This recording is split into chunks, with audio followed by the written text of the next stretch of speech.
Good morning, everybody. Welcome to Treya Tarot. This is the collective reading for, was it Friday? It is Friday, November 8th to Sunday, November 10th, 2024. I'm sorry I wasn't in yesterday. I'd intended to be.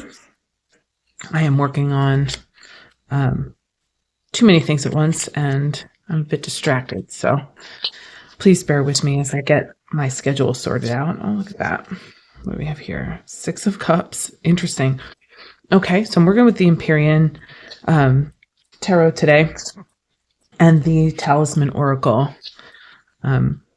mostly because I want to switch it up a little bit and see if I can get some new energy from my newer decks.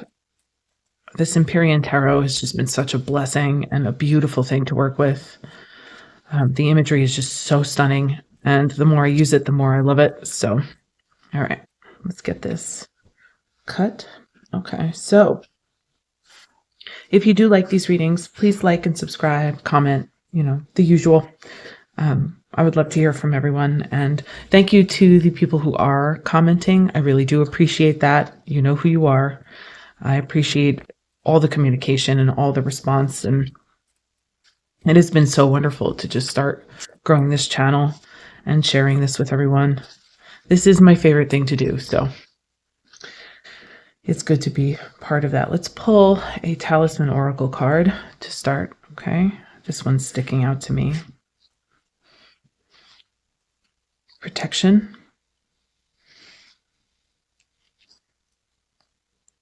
Navigation, interesting. And change. That's pretty appropriate. Okay, so there is a theme of self-protection that has been coming up over and over again. Let's bring these down so you can actually see them. There is a theme for me anyway about self-protection and navigating change and going through the more difficult aspects of what we're experiencing right now on a collective level. That really depends on where you are in the world, but in the US, we're definitely coming up to facing some of the more, I would say, unhappy themes of our lifestyles, of our culture, of our way of being here, that I think is important for us to actually see through and think about. And I think that as we look forward to change and how we can actually, be better at being human and be better at taking care of each other and all of those things, we have to consider how we're protecting ourselves and what way we're protecting ourselves from vulnerability. And I think that that's where the self-protective theme comes up. How are we being self-protective? And is there a better way?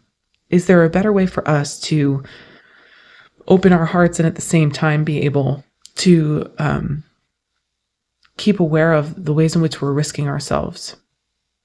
I think there's definitely themes of trauma and pain and hurt coming up in the collective right now in the US, as well as fearlessness and change at all any cost. Even there's some really interesting emotional currents running through our daily lives currently. So on an individual level, if we can start to really consider why we do what we do and what we're doing this for, so that we can pay attention to whether or not we're acting in accordance with the change we want to see, or whether or not we are kind of pushing ourselves backwards.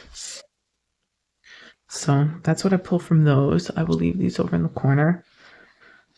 Let's pull from the Empyrean and see what comes up.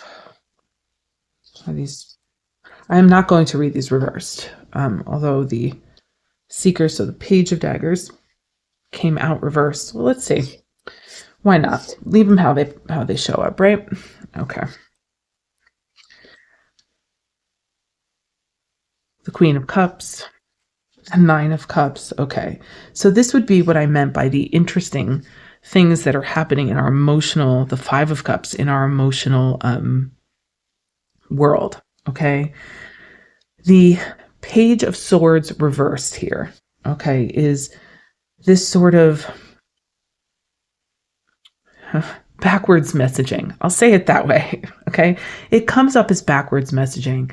I feel like there's a seeming lack of clarity that isn't really a lack of clarity. Okay. With that Queen of Cups and the Nine of Cups, that wish fulfillment and that sense of contentment and happiness, and then it being tempered by that 5 there. Okay. 5s are changed, by the way, all of them.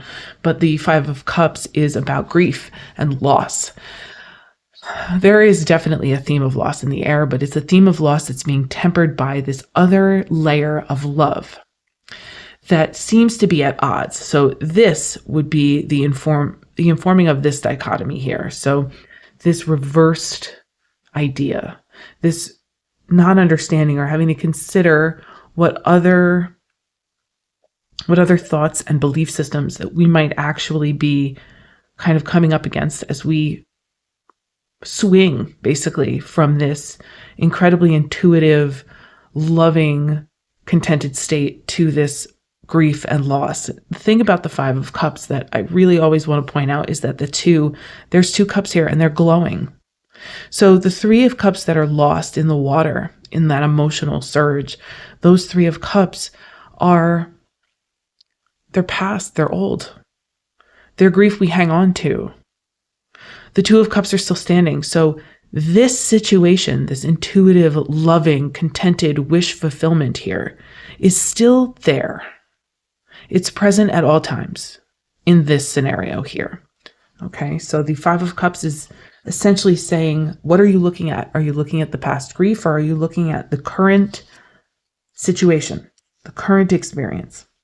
Strength, 7 of Swords, 7 of Daggers in this deck, 7 of Cups, interesting. And the Conqueror of Globes. Okay. Now I believe the Conqueror is the Conqueror of the King. I always mix these up because these are a little different. Let me see if I can find another one.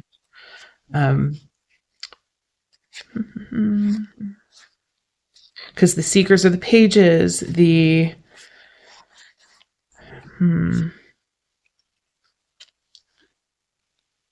I think the Conquerors are the Knights, if I'm correct.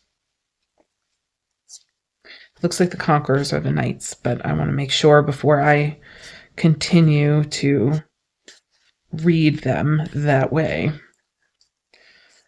Yeah, the Sovereign of Daggers are the Queens. Sovereigns are the Queens. This happens in every video where I read with these. I will get used to them eventually, I'm sure. Okay.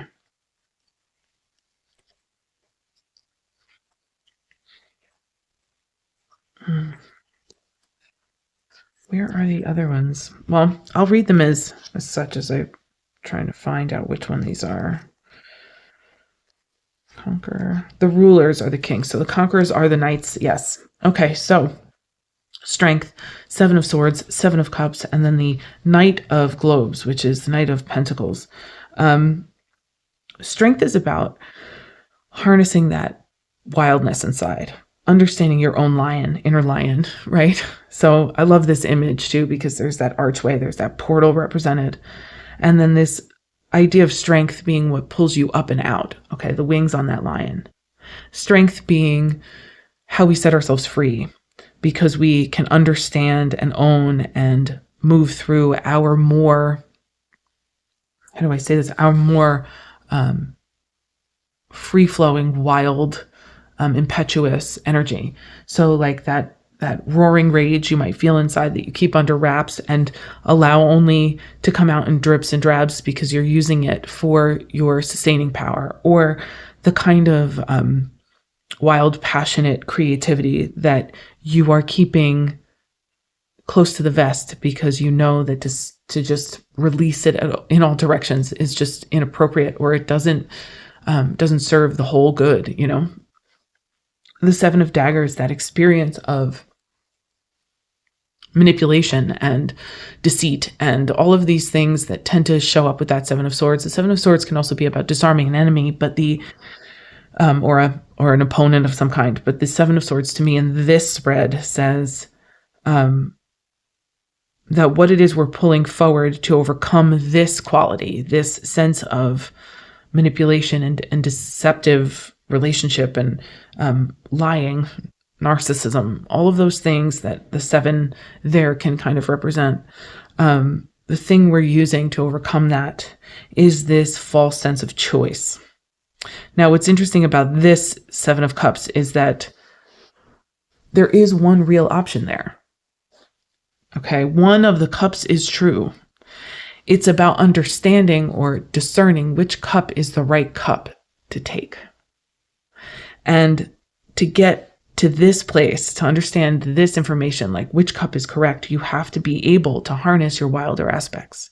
You must be able to direct them, practiced, and with, keen intuition. So that strength and that Queen of Cups, that Sovereign of Cups, is what we need to combine to be able to see through the manipulation and the confusion to moving towards that new reality. The good thing about the Conqueror of Globes or the Knight of Discs is that that is the knight that waits for all their information before they move forward. And so you have this setup of which scenario is true. Is it the contentment and the wish fulfillment and the love that you're feeling, or the joy that you're feeling, or the community you're feeling? Or is it the loss that we're looking at? Is it the sadness and grief and deception and confusion that we've been living in? Are the 2 of Cups true, or are those 3 cups true? Are we drowning, or are we flying? And if we're flying, what got us there? And how do we move forward? 9 of Swords, Page of Pentacles, and then the 6 of Pentacles. Okay. The thing I love about this 6 of Globes instead of the traditional 6 of Pentacles is the collective quality here. The 6 of Pentacles in the traditional deck is someone with more giving to those with less. Yes, it can represent mutual aid. However, in this card, you can actually see everyone working together to hold everything up. I like the collective imagery there. This is the worry and anxiety. The Seeker of Globes, Page of Pentacles, is the how do we move forward? What is the correct step to take? What reality are we actually trying to establish here? And then that 6 of Globes, that 6 of Pentacles, is how do we do this together? How do we help each other out? How do we create community when we are literally swimming in the midst of something incredibly confusing and diverting? How do you not let the state of the world rob you of your ability to love and create connection and community with other people? That's what these 3 say. Are you going to listen to the anxiety, or are you going to try and find the new way? The choice, the 2 of Swords, the blind choice, and then the Ace of Swords. The 2 of Daggers, 2 of Swords, is about finding the option that's correct. To me, it relates to the 7 of Cups in this reading, because you have this aspect of, what choice do I make? She's blinded. She's covered. Her head is covered. In the traditional deck, her eyes are covered. But there is a third option represented on her belt in the traditional deck that isn't shown here. However, the implication is that there's a way we haven't seen yet, a way forward that we haven't acknowledged or admitted to or actually come in contact with, that is actually there and real and possible. And if you listen to it, or if you give it the option of showing up, that you may find you have better options than you expect. Or you may find that something comes into play here that actually makes it easier to move forward, not harder. Okay. That Ace of Daggers is something I love to see here. Okay. The new idea, the new thread, the change, the new direction, the not mincing words, all of the things represented by that new beginning, all of those fresh, clean, directed intentions are present with that Ace of Daggers. And then the Fool to end the reading. We're about to, I believe, collectively take a leap into something a lot more authentic than we've ever experienced before. And that's going to take all of us being really, really able to admit the ways in which we are not perfect or all good or all bad. the way we are not all healed or all hurt, the way we might have been traumatized, but the way we pull through the love anyway. This is going to take a collective, in my opinion, collective wake-up call that we've yet to see in our lifetimes, and maybe even lifetimes and generations before us. So we're about to be gifted this opportunity to take a massive leap in the direction of honesty, authenticity, and truth, which may very well put us in the position to love even deeper and even more completely on the other side of it. But first, we have to be willing to see the ways in which we all are the same, or the ways in which we are all experiencing this collective reorganization, this collective confrontation with our less appealing parts, our more confusing parts, our more traumatized parts, the sadness that we've been carrying around, the grief we've been carrying around. And to take the time to understand those parts of ourselves. These 3 cups are actually something that we use to help us feel more connected, not less connected to ourselves. So we're getting there. And if you listen to the 3, if you pay attention to the 3 cards from earlier, what was it? Protection was first, yeah? Navigation, and then change. If you can understand your needs and who you are well enough to understand where vulnerability is okay and safe, and where you may need some more protection, if you're able to discern, like that 7 of Swords asks you to, if you're able to discern, 7 of Swords and the 7 of Cups, which choices are in alignment with who you are versus which choices are you replaying the pain of the past, then you will get there. We will get there together. The change is inevitable. As my mom always said, the only constant in the universe is change. So I hope everybody spends this weekend getting in as much contact with with these aspects as possible, their intuition and their wish fulfillment and their love. Because even when something looks like the past, it is not the past. Because you have the choice to remember who you are and to not slide back into the way you were. Something changes now.